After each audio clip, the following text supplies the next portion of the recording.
உட்காருங்க, இப்படி வந்துருங்க.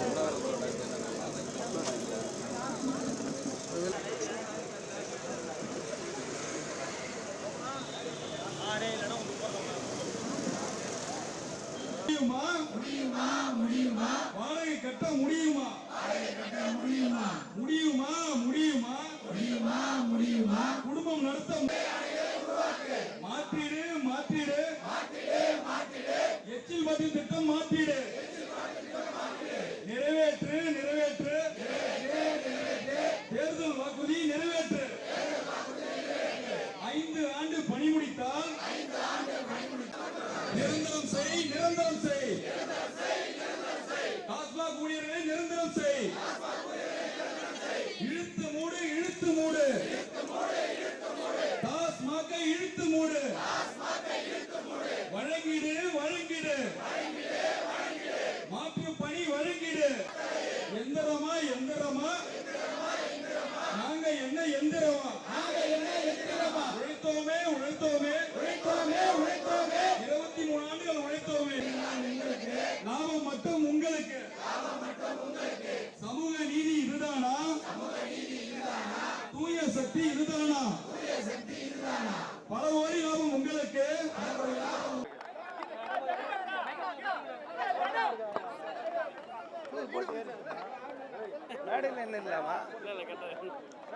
தெரியல மைக் மட்டும் தெரியுது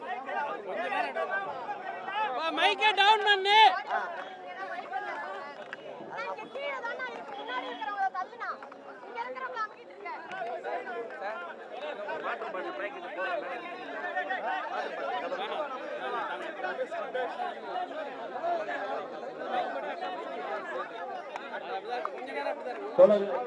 நம்ம தோழர்கள் மைக்கு இடம் விட்டு கொஞ்சம் பின்னாடி வந்துட்டீங்கன்னா மைக் அவங்களுக்கு ஈஸியா இருக்கும்.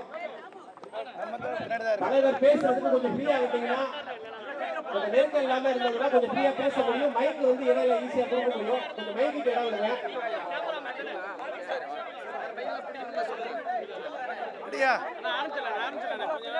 பேச ஆரம்பிச்சீங்கன்னா மைக்கை டவுன் பண்ணுங்க. வெளிச்சம் நியூஸ் தமிழ் நியூஸ் ஜே தம்பி தமிழ் ராஜ் டிவி மைக்கை டவுன் பண்ணுங்க. வெளிச்சம் எல்லாரும்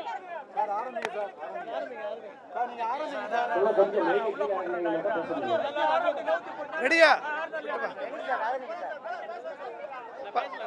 10 ரூபாய் வேண்டாம், பணி நிரந்தரம் வேண்டும், மதுவை ஒழிப்போம், மக்களை காப்போம் என்ற முழக்கத்தோடு குடும்பத்துடன் தமிழ்நாடு டாஸ்மாக் விற்பனையாளர் நலச்சங்கம் இன்றைக்கு உண்ணாநிலை போராட்டத்தில் ஈடுபட்டு கொண்டிருக்கிறது.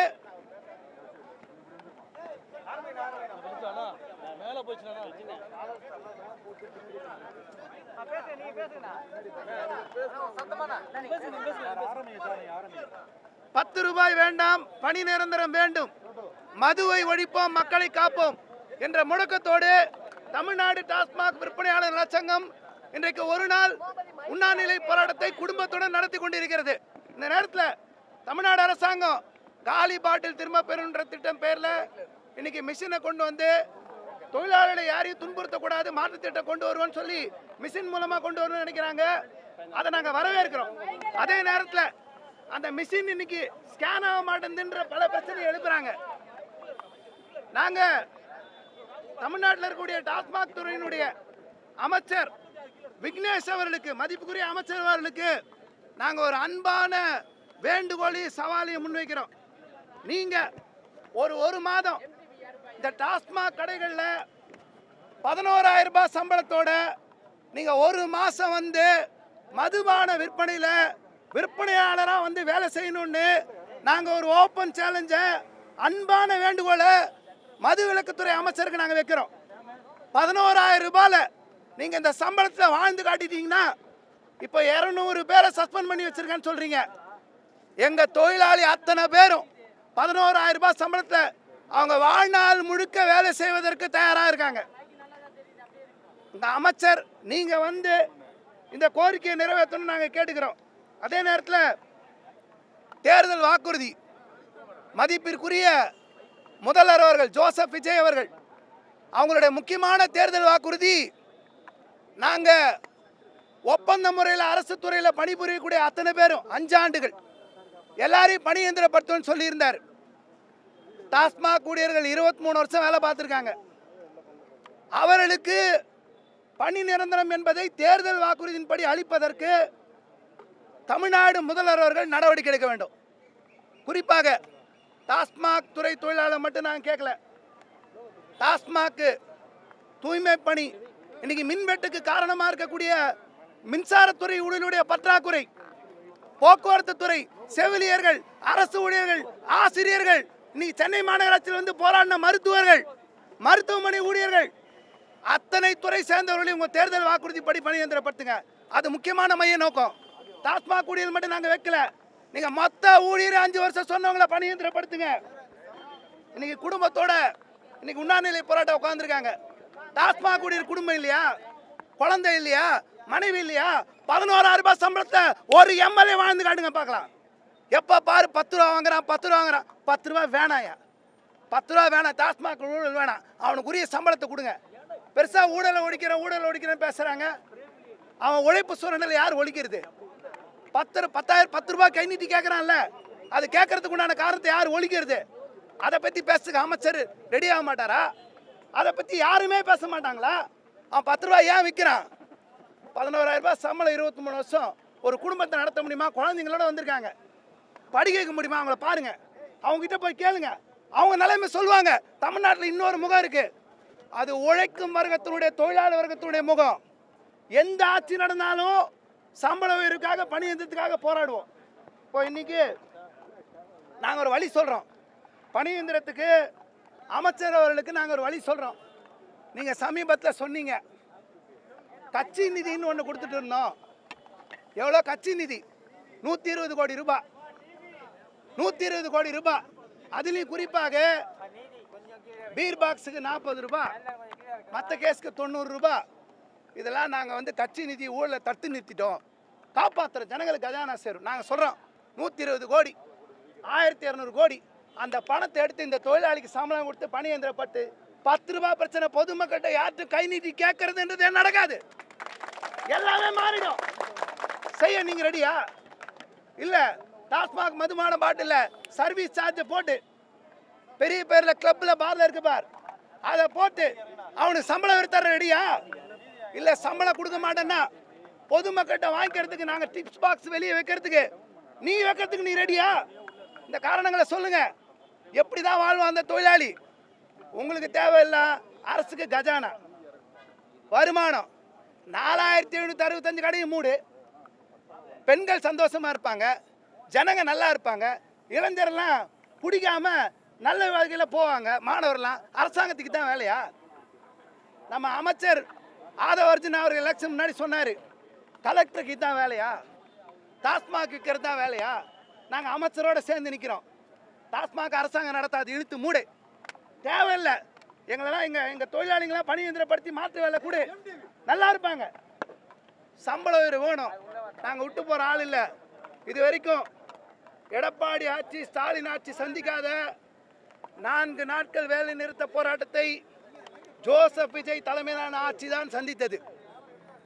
அந்த ஆட்சி தான் சந்தித்தது. ஏன்னா நீங்கள் 717 கடையை மூடி அந்த தொழிலாளி நடுத்தரில் நிறுத்தினீங்க. அந்த காரணத்தால் தான் இருக்குது. டாஸ்மாகில் வேலை செய்யறவனுக்கு குடும்பம் இருக்குது, குழந்தை இருக்குது, அவனும் போராடுவான். மது விற்கிறது அரசாங்கம் நிறுத்திட்டோம். நாங்கள் இன்னொரு கோரிக்கையை முக்கியமாக வைக்கிறோம். சிஎம் விஜய் அவர்கள் எம்ஆர்எஃப் கம்பெனி முதலாளி, BMW கம்பெனி முதலாளி, ஊரில் இருக்கிற எத்தனை பன்னாட்டு முதலாளிகள், சினிமா துறை, சின்னத்துறை, அத்தனை துறை, தயாரிப்பாளர் துறை எல்லாரையும் பார்க்குறார். கருப்பு பட டைரக்டர், ஊரில் இருக்க எல்லாரையும் கத்தி கத்தி தொண்டை கிழியே கத்தின்னு இருக்கோம். டாஸ்மாக் ஊழியர்கள் எங்கள் சங்கத்தோடு, தமிழ்நாடு டாஸ்மாக் விற்பனையாளர் சங்கத்தோடு முதல்வர் அவர்கள் பேச்சுவார்த்தை நடப்பதற்கு அழைப்பு கொடுக்கணும். அமைச்சர் விக்னேஷ் அவர்கள் எங்களோட பேச்சுவார்த்தை நடத்தணும்.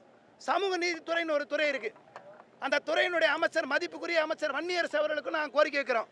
இதில் வேலை பார்க்குற 50% பட்டியலின சமூகத்தை சேர்ந்தவர்கள். இவங்களுக்கு எங்க போச்சு சமூக நீதி? யாராவது கேட்குறீங்களா? அதை 11,000 ரூபாய் சம்பளத்தை வாழ்றானே, அவனுக்கு சமூக நீதி வேணாமா?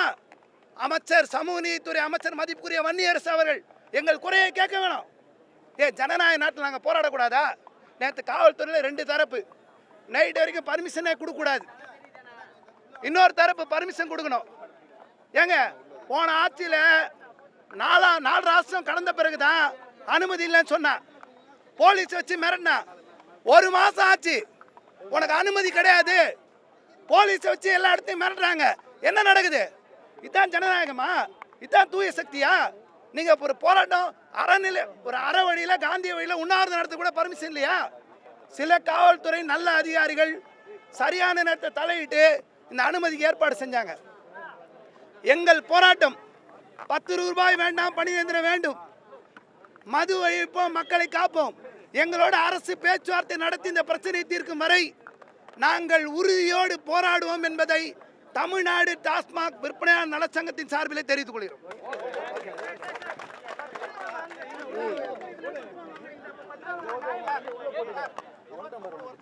சார், நாங்க தான் சொல்றோம், நாங்க அதை நியாயப்படுத்த விரும்பல. 10 ரூபாய் வாங்கக்கூடாது, பொதுமக்களை துன்புறுத்தக்கூடாது, காசு கேட்கக்கூடாது எங்க கோரிக்கை, சங்க கோரிக்கை. நாங்க அதான் சொல்றோம். அமைச்சர் விக்னேஷ் அவர்கள், மதிப்புமிகு அமைச்சர் அவர்கள் ஓப்பன் சேலஞ்ச் தான், நான் அங்கே போகிற ஊழல் ஒழிக்கிறேன். ஏன் மதுபான ஆலைக்கு போயிருக்காரு, குடோனில் போய் அவங்ககிட்ட சொல்கிறாரு, யாரும் காசு கேட்காதீங்க, உங்களுக்கு சம்பள தேவை, பண தேவை இருந்தால் அதிகாரிகிட்ட கேளுங்க, அரசாங்கத்துக்கிட்ட கோரிக்கை வைங்கன்றார். நான் கோரிக்கை வைக்கிறோம், ஐயா நீங்கள் தயவு செஞ்சு 1 மாதம் கடையில் வந்து வேலை செஞ்சுருங்க. 1ஆம் தேதியில 31ஆம் தேதி வரைக்கும் 11,000 ரூபாய் வேலை செஞ்சுட்டு, ஐயோ இந்த சம்பளம் சூப்பராகுது, நாங்கள் படிக்க வைக்கிறோம், காலேஜ் ஸ்கூலுக்கு படிக்க வைக்கிறோம், பெரியவங்களுக்கு ஹாஸ்பிட்டலில் மருத்துவ வசதி பார்க்குறோம், எல்லாம் செய்கிறேன்னு சொல்லுங்கள், நாங்கள் ஏற்றுக்கிறோம். நாங்கள் 10 ரூபாய் வாங்கக்கூடாதுன்னு தான் நோக்கமாக வச்சுருக்கோம். ஒழிக்கணும், ஊழலே வேணாம். திருடுறவெல்லாம் அங்கே இருக்கான், காசு சம்பாரிச்சு ஒரு அரசாங்கம் நடக்குது, உழைப்பு சுரண்டலும் ரைடும் சஸ்பென்ஷனும் தொழிலாளர் தலையில் விடுது. இது என்ன நியாயம்? ஏன் அப்ப அந்த 10 ரூபாய் வாங்குறீங்க? இதுதான் ஒரு முக்கிய கேள்வியா இருக்கு. ஏப்பா சம்பளம் பத்தல, இதுக்கு முன்னாடி எல்லா அதிகாரிகளும் ஊழல் பண்ணியிருக்கான். ஒரு மாவட்ட மேலாளருக்கும் 10 லட்ச ரூபாய் கப்பம் கட்டணுங்க தொழிலாளி. நீ இப்போ ஊழலை ஒழிச்சேன்னு சொன்னீங்க, சம்பளத்தை கொடுத்துருங்க, 120 கோடி ஓப்பனாக வை, தொழிலாளி சம்பளம் கொடுத்துரு, பிரச்சனை முடிஞ்சிடும். ஒரு அதிகாரி ஊழல் பண்ணிக்க. நாங்கள் சொல்கிறோம், ஒவ்வொரு மாவட்ட மேலாளரும் பெரும்பான்மை ஊழல் பிடித்தவர்கள். 10 லட்ச ரூபா ஒரு மாதத்துக்கு கொள்ள அடிச்சிருக்கான், அவனை ஜெயிலில் வைக்கிறதுக்கு உங்களுக்கு எதாவது ரைட்ஸ் இருக்கா? உங்களுக்கு நீங்கள் ரெடியாக இருக்கீங்களா? ரைடு சாதாரண 11,000 ரூபா வாங்கினோன்னு தூக்கி சஸ்பென்ஷனு, கடையை விட்டு தூக்குவேன், அடுத்த நாள் வீடியோ போடு, கடையில் இருக்க மாட்டான். அவங்கெல்லாம் கண்டிங்க, தண்டனை கொடுங்க, 10 ரூபாய்க்கு சம்பளம் கொடுங்க. அதுக்கப்புறம் 1 ரூபாய் எக்ஸ்ட்ரா வச்சுட்டா கூட, அவர் சொல்கிறாரு 10 ரூபாய் எக்ஸ்ட்ரா வச்சுட்டா சஸ்பென்ஷனு, 1 ரூபாய் காயின் இல்லையா, 2 ரூபாய் காயின் இல்லையா, 5 ரூபாய் காயின் இல்லையா, எதுக்கு 1 ரூபாய் கூட வைக்கணும்? ஊழல் இல்லாதெல்லாம் மாற்றிங்களேன், நாங்கள் ரெடி. தமிழ்நாடு டாஸ்மாக் விற்பனையாளர் சங்கம் நாங்கள் சொல்கிறோம், 10 ரூபா வாங்காமல் இருக்கிறதுக்கு நாங்கள் ரெடி, பணி இயந்திரம் கொடுக்கறதுக்கு நீங்கள் ரெடியா? அவ்வளோதான்.